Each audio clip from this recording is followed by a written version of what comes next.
અરે પણ મોજ મોજ મોજ મોજ. ખરેખર આજે અરે શબ્દ જ્યારથી મારા મગજમાં આવ્યો છે ને, આમ તો અરે એટલે આર પણ થઈ શકે ઇંગ્લિશની અંદર, પણ આપણા ગુજરાતીની અંદર અરે એટલે એવો ઉદ્ગારવાચક શબ્દ કે જ્યારે તમે કંઈક અનએક્સપેક્ટેડ અચાનક તમારી નજરની સામે આવી જાય ને ત્યારે નીકળી જાય અરે. તો અરે શબ્દનું એક એવી એનર્જી મારી અંદર લઈને આવ્યો છે કે મને જીવનના અત્યારે વિવિધ પાસાઓ એક સાથે દેખાઈ રહ્યા છે. આજે જ્યારે લખવાની શરૂઆત કરી ત્યારે એક નવો દિવસ નવા વિચારની સાથે હું બેઠો હતો. ઘણા બધા વિચારો હતા, પણ સાથે સાથે ગઈકાલનો અનુભવ આપની સાથે કહેવો મને એમ લાગે છે કે જરૂરી છે, અને જરૂરી કરતાં મને મજા આવશે એટલા માટે. ઘણા ટાઈમ થયા એક પિક્ચર માટેની ઈચ્છા હતી, ચાલ જીવી લઈએ. એ જોવાનું ક્યારે મોકો મળ્યો જ નહીં. આમ તો 5 વર્ષ જૂનું છે, પણ આપણે કહીએ ને કે કોઈ પણને પામવા માટેની જ્યારે દિલની ઈચ્છાઓ હોય ને ત્યારે પૂરી કાયનાત તમને તમારી પાસે લઈ આવવા માટે મહેનત કરતી હોય છે. તો એવું જ બન્યું, અચાનક જ પિક્ચર જોવાની ઈચ્છા થઈ. સર્ચ માર્યું તો જોયું કે અત્યારે થિયેટરમાં હજી એ ચાલુ છે પિક્ચર, અને કદાચ લાવ્યું કે આ લાસ્ટ વીક છે. લકીલી કાલે બપોરે જ એમ થયું કે ચાલો જોઈ લઈએ પિક્ચર, અને જોવા ગયો તો શો કેન્સલ થઈ ગયો હતો. સાંજનો 6 વાગ્યાનો ટાઈમ હતો, એટલે ચલો ઓફિસેથી છૂટીને જઈશું. પણ ત્યાં જ જોયું તો એક બીજો શો રાતના 8:15 હતો, અને વિચાર આવ્યો કે ચલો ને મા બાપને પણ બતાવી આ પિક્ચર. કારણ કે ઘણીવાર આપણે એ લોકોના ઈચ્છાઓ વિચારો કે એમને એટલા બધા આપણે વૃદ્ધ માની લેતા હોઈએ છીએ કે એમણે તો આખી જિંદગી જોઈ લીધી, એમણે જે કરવાનું તે કરી લીધો, હવે શું. હવે તો એમને બસ આપણા સપોર્ટિંગ હેન્ડ તરીકે જ રહેવું જોઈએ એવું આપણે સ્વાભાવિક રીતે સ્વીકારી લીધું છે. પણ ખરેખર એમને હવેની જિંદગીમાં ઘણું બધું એક્સપ્લોર કરવાની, જીવવાની, ખાવાની, પીવાની, માણવાની પણ ઈચ્છાઓ હોય છે. એટલે એ જ વિચાર્યું ચલો ને એમને પણ લઈ જાઓ જોવા. તો ફટાફટ કર્યો પ્લાન, અને ઓફિસેથી છૂટી અને સૌથી પહેલાં જ ત્યાં સુધી કોઈને જાણ ન કરી, અને કીધું ચલો આપણે આજે બહાર જવાનું છે, બહાર જમવાનું છે. એટલે ત્યારે એગ્રી, કારણ કે એમને પણ ઘરની બહાર તો નીકળવું જ છે ને. તૈયાર થઈ ગયા સાથે જમ્યા, અને જમ્યા પછી મને વિચાર આવ્યો કે આપણે તો બહાર આપણી પોતાની માટે ઘણું બધું વાપરી નાખતા હોય છે કે ચલો આપણે ઈચ્છા છે એક ખાઈ લઈએ, પી લઈએ. પણ તે લોકો એક રૂપિયાની ગણતરી કરતા હોય છે કે ચલો અહીંયા કેટલા વપરાણા, આટલું આપણા પૈસા વધારે ભાઈના વપરાય ના જાય. ભાઈ એટલે દીકરો, એમ વિચારીને તે લોકો બહુ જ સિલેક્ટિવલી આપણે જે ખવડાવીએ ખાઈ લે, અને કોઈ નવી એમને વધારે અપેક્ષા ના હોય.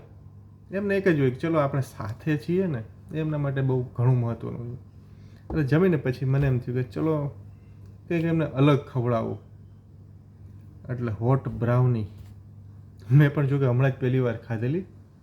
એમ થયું કે ચલો ને એમને પણ આનો સ્વાદ ખવડાવું. એમ વિચારીને લઈ ગયો.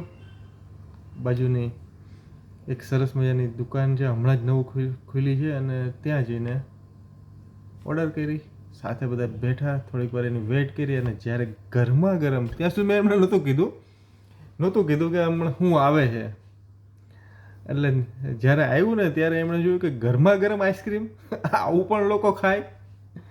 એટલે ગરમા ગરમ આઈસ્ક્રીમ એટલે કે હોટ બ્રાઉનીની ઉપર આઈસ્ક્રીમ, અને ઊનું હોય, ફણફણતું હોય, એટલે શિયાળામાં આપણે ખાઈ શકાય. કારણ કે આઈસ્ક્રીમની યારે બ્રાઉની ખાય એટલે થોડીક ગરમ થોડીક ઠંડીનો અહેસાસ સાથે મજા આવે.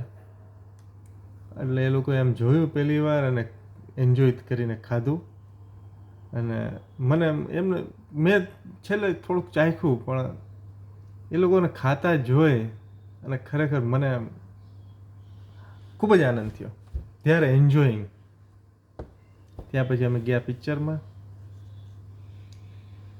પિક્ચરના થિયેટરમાં જ્યારે એન્ટ્રી કરતા હતા ને ત્યારે એ લોકોને એમ હતું કે આ બાપા આ જે ઓલી સરકતી સીડીઓ હોય ને ત્યાં ઊભા રહ્યો અને તરત ઊંચા લઈ જાય આપણને, એમાં ચડવું અને ઉતરવું થોડુંક ડિફિકલ્ટ હોય અને ઘણા લોકો એમાં બહુ કમ્ફર્ટ ઓછા હોય છે. એટલે બાપાના કપડાં જોઈને ત્યાં જે સિક્યુરિટીવાળા ઊભા હતા એને એમ થયું કે બાપા અહીંથી ચડી શકશે કે નહીં, નકર કે તમે બાજુની સીડીમાંથી વહી જાઓ.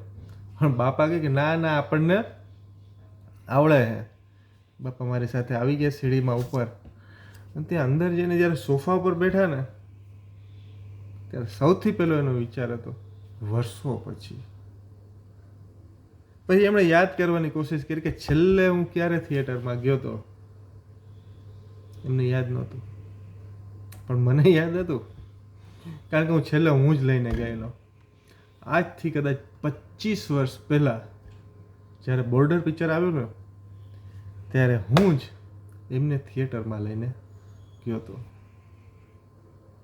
અને થિયેટરની અંદર જ્યારે એ જાતે હોય લમ્હોવાળું સોંગ આવે છે ને ત્યારે બાપા થોડાક ધગ્યા હતા પણ ખરા. એ પણ મને હજી આજે યાદ છે. 25 વર્ષની પછીની એમણે જ્યારે થિયેટરમાં એ પછી મેં તો ઘણા પિક્ચર જોયા છે પણ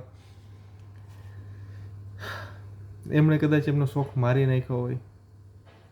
કારણ કે એમના જ્યારે પણ સમયગાળો હતો જોવાનીનો ત્યારે એ પણ ઘણા શોખીન હતા ને પિક્ચરો જોવાના. એ પછી પોતાની જીવનની જવાબદારીઓમાં એટલા બધા વ્યસ્ત રહ્યા અને પૈસાની કમી પણ થોડીક ખરી. એટલે પછી આવા બધી વસ્તુઓને ગૌણ કરી અને એમણે ક્યારેય નહોતા ગયેલા.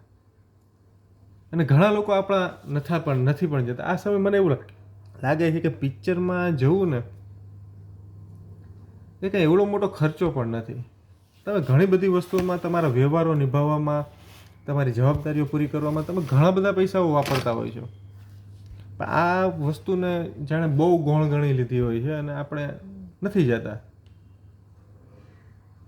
તો થોડુંક જવું જોઈએ.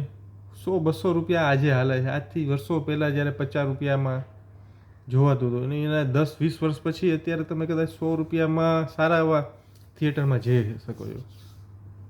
એટલે જવું જોઈએ.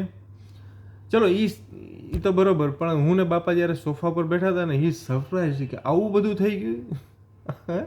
એમણે જોયેલું એક જ સ્ક્રીનવાળું થિયેટર, મોટું બધું થિયેટર હોય, એમાં હલ્લો મચતો હોય અને એને ટોકીઝ કહેવાય.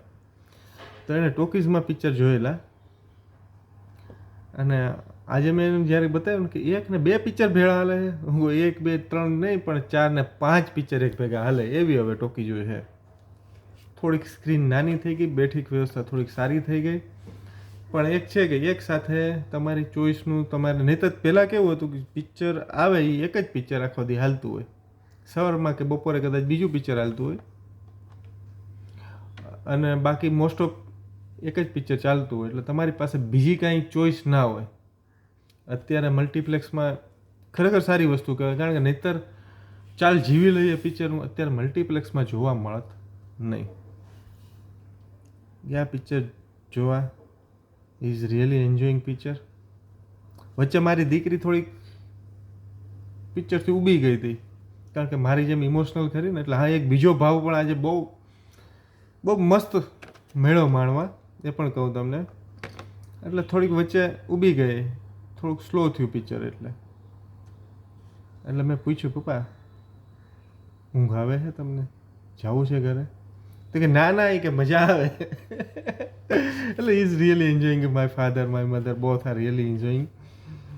અને મને પિક્ચર જોતાં જોતાં જો ઇમોશનલ સારું હોય ને તો તરત આંખમાંથી આંસુ આવે. અને એ જ વસ્તુ મારી દીકરીમાં પણ છે. પિક્ચરમાં જ્યારે પણ એવા સીન આવ્યા ને કે જ્યારે દુઃખની વાત આવી ત્યારે કાયદેસરની ધ્રુસકે એ રોતી હતી. અને હું પણ કાલે શરૂઆત એણે કરી હતી રોવાની, અને હું પણ પછી એને સાથે સાથે રોવા માંડ્યો. વેરી ઇમોશનલ હતું, બહુ જ ઇમોશનલ હતું. પણ હા,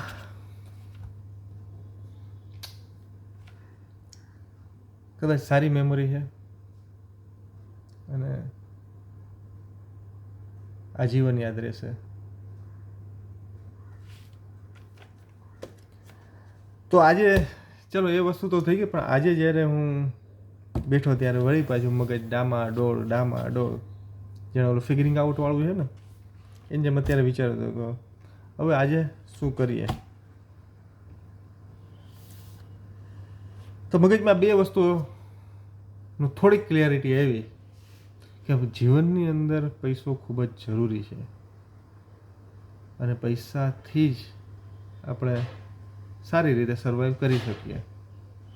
પણ તેટલા જ જરૂરી છે સંબંધો,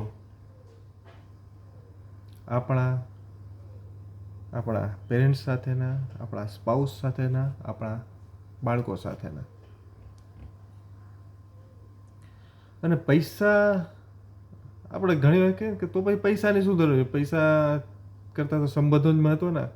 પણ મને આજે 4 દાયકા પછી એવું લાગે છે, અને ઘણા બધા તમે લોકોએ ફીલ કર્યું હશે, કે સંબંધોને ટકાવી રાખવા માટે અને મજબૂત કરવા માટે પણ પૈસા બહુ મોટો ભાગ ભજવે છે.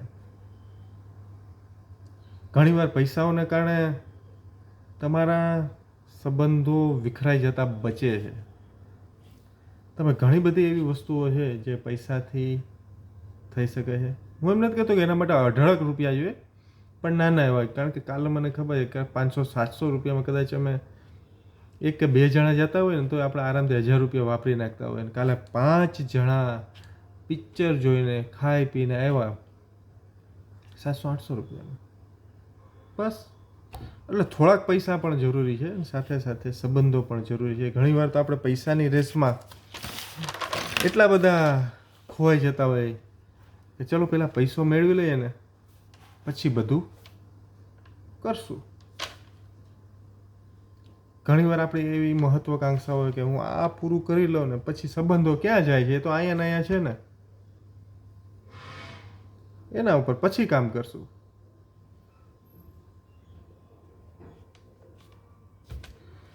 પણ ત્યારે કદાચ સમય નથી હોતો. જે આપણા સ્વજનો, જે આપણા સંબંધીઓ, જે આપણા મિત્રો હોય છે ને, એ પણ ઘણા દૂર વયા ગયા હોય છે, અને કદાચ હોતા પણ નથી. એટલે પૈસા જ્યારે ઘણા બધા આવી જાય ત્યારે સંબંધોને ગોતવા જઈએ એના કરતાં પૈસા કમાવા જરૂરી છે અને સંબંધો સાચવવા જરૂરી છે. એટલે બંને વસ્તુઓ સાથે સાથે કરતી રહેવી જરૂરી છે. ઘણીવાર આપણી પાસે લાગણીઓનો તો કે ભાઈ આપણે સંબંધો જ સાચવી લેવાનું, પણ એમ કહે છે કે લાગણીઓનું તો બહુ મોટું ઘોડાપૂર હોય આપણી અંદર. પણ જો ખિસ્સા ખાલી હોય ને સાહેબ, તો લાગણીઓ કોઈ કામની નથી હોતી. સંબંધો નભી નથી શકતા, આ વાસ્તવિકતા છે. એટલે ખિસ્સામાં રૂપિયો હોય તો સંબંધો પણ સારી રીતે સાચવી શકાય.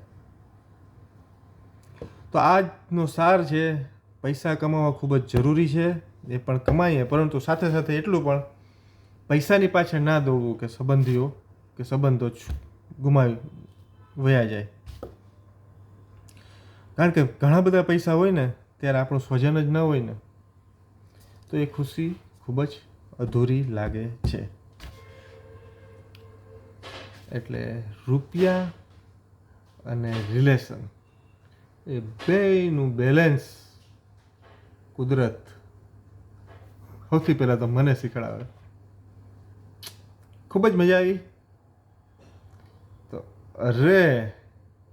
ચાલો જીવી લઈએ. Good bye.